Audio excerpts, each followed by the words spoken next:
Bonjour à tous et bienvenue sur le coin PCM TV en ce mardi 6 mai pour vivre ensemble mercredi 7 mai 2017 pour la troisième étape de ce Tour de Suisse 2017 avec une étape qui fait 192 km entre Rheinfelden et Champagne. 192 km 400 au programme. Ce que je vous propose, c'est qu'on regarde le profil déjà d'une part. On aura une côte juste ici. Et puis on aura des sprints intermédiaires. Et juste à la fin, on aura une petite côte de troisième catégorie qui fera peut-être douter les sprinters. Ce que je vous propose, c'est qu'on se retrouve aux 5 derniers kilomètres de la côte de deuxième catégorie. On se retrouve à 4,7 km du premier sprint de la montagne avec Michael Schär qui a emmené pendant un temps. Ils sont 6 devant, sauf un qui a décroché. C'est Van der Hoorn qui n'avait plus de jambes à mon avis pour faire un coup. Aujourd'hui, il est allé dans l'échappée d'hier. On a devant Belay de la Orica Scott. On a Tyler Finney de la Canada Drapac. On a Moreno Moser de la Astana. On a Michael Schär qui va peut-être défendre son ami et compatriote Stefan Kung, parce que devant il y a Alexis Goujard. Et c'est déjà parti avec Benjamin King de la Dimension Data. Donc il y a Schär, Goujard pour la G2R la mondiale et King qui va peut-être gagner les points de la montagne, mais bien Goujard dans la roue. Et il suffit d'un point pour Goujard pour qu'il accélère. Et attention, regardez, c'est trop pour Schär. Et Goujard va aller chercher les points de la montagne, aller chercher Stefan Kung qui va être doublé par Alexis Goujard. C'est fait à l'instant. Goujard, meilleur grimpeur de ce Tour de Suisse pour l'instant, pour quelques petits points devant.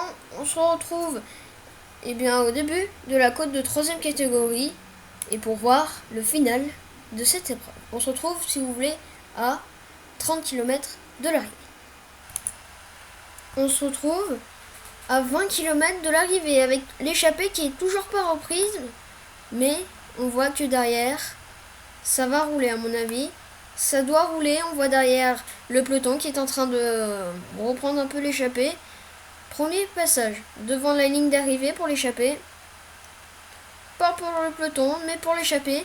Derrière, on va aller tout de suite dans le peloton, voir qui roule. C'est Ben Castower, alors qu'il a un coéquipier devant. Tennyson de la Sunweb roule, prend un relais. Quen de Corte, qui était dans l'échappée de la première journée. Montaguti qui a fait une très bonne performance sur la 8ème étape du Giro 2016. On voit que tous les favoris sont regroupés devant, hormis Sagan qui est là pour le sprint. On va voir devant 5 km, ils sont à 5 km du sommet. Je ne pense pas qu'ils vont se faire reprendre. Si ça collabore bien devant, ça peut le faire. On voit Gaviria bien placé.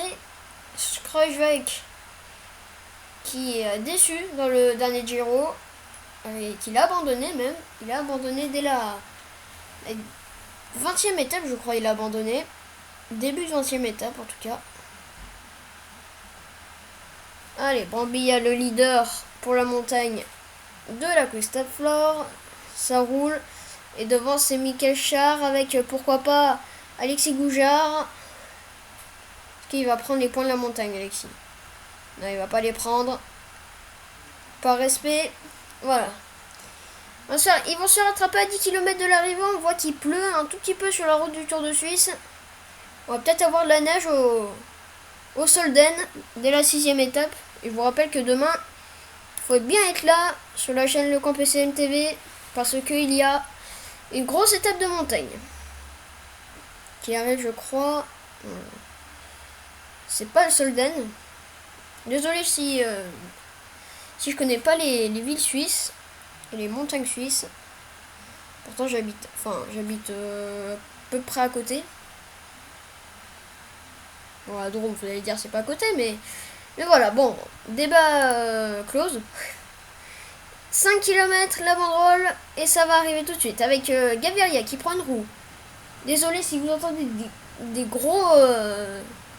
des grosses pluies, c'est normal, il pleut chez moi.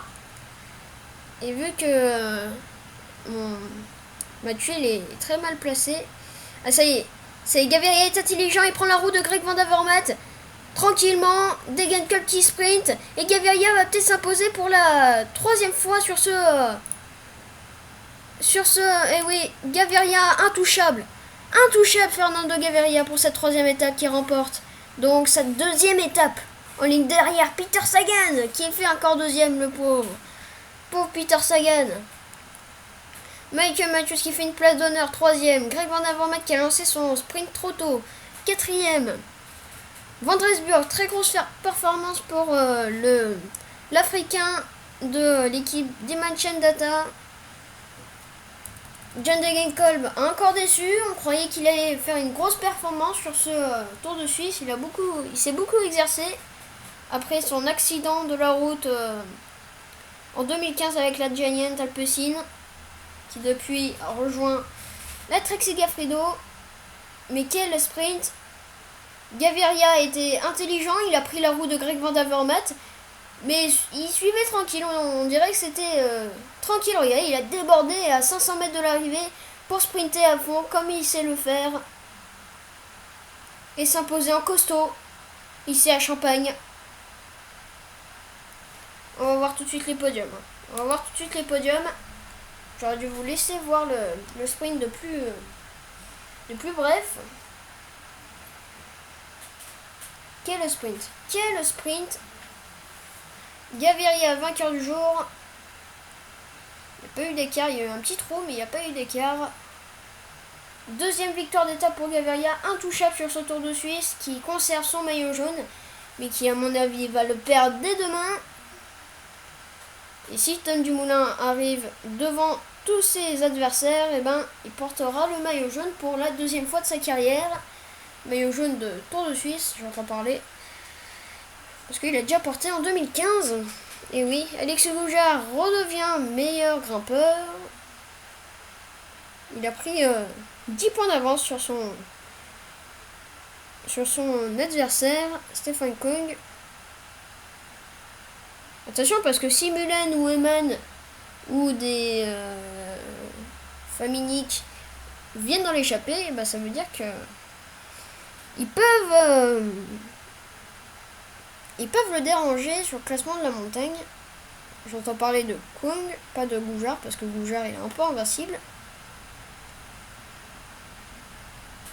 Allez. Gaviria meilleur jeune. Gaviria a presque tous les maillots, sauf celui de la montagne.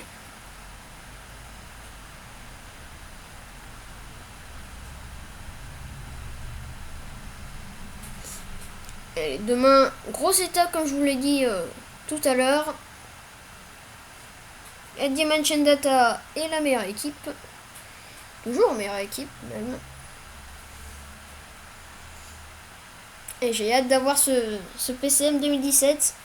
Mais bon, c'est un peu triste de laisser tomber un jeu qu'on a apprécié, PCM 2016.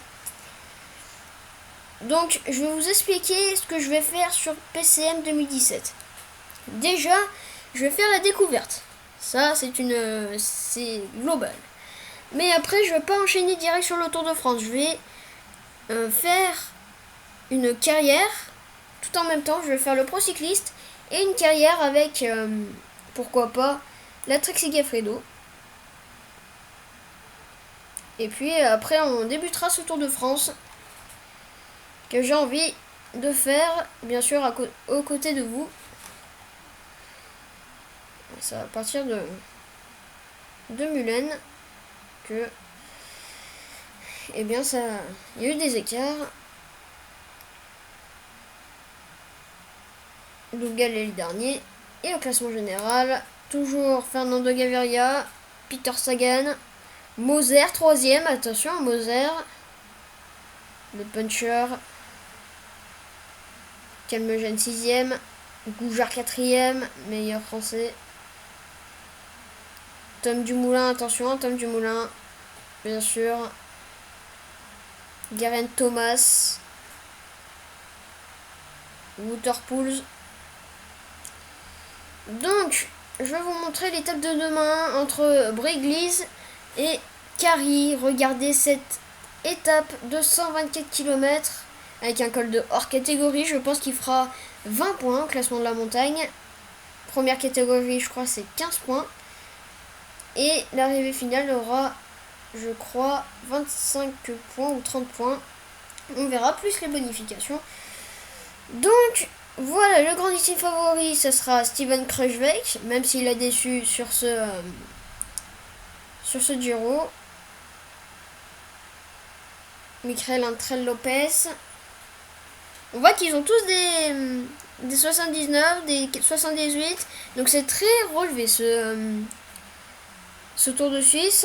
Il y a 78, 77, 77, 78, 78.